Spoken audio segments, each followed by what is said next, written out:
તો હોસ્પિટલના દુશાસન કાંડમાં ઝડપાયેલા ત્રણેય આરોપીઓની શું ભૂમિકા રહી છે તે આપણે ગ્રાફિક્સના માધ્યમથી સમજવાનો પ્રયાસ કરીશું કે આ જે માફિયાઓ છે તેણે કઈ રીતે પોતાની ભૂમિકા અદા કરી હતી।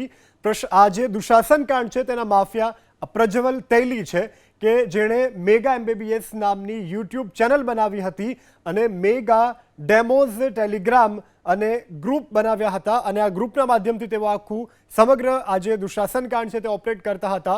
मॉल हॉस्पिटल तेमज अलग अलग जग्याना सीसीटीवी हेक करतो हतो आ प्रज्वल तैली जेणे सीसीटीवी बधा हेक कर्या हता। त्यारबाद डेमोस टेलिग्रामनु ग्रुप बनाव्युं हतुं जेना रजिस्ट्रेशन माटे मोबाइल नंबर आपनार हता।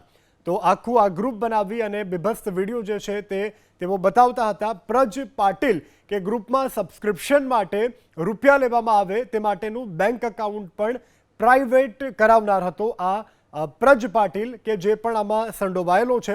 हवे आगळ वात करीए चंद्रप्रकाशनी तो ते सीपी मोंडा नामनी यूट्यूब चेनल बनावी अने विडियो अपलोड करतो हतो।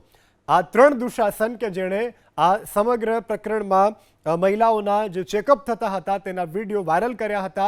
एक ग्रुप बनाव्युं हतुं, यूट्यूब पर अपलोड करता, टेलिग्राम उपर लिंक शेर करता हता अने तेनी माटे तेओ लोकोनी पासेथी पैसा उघरावता हता। राजकोट पायल होस्पिटलना सीसीटीवी वायरल थया बाद आ समग्र प्रकरणनो पर्दाफाश थयो छे।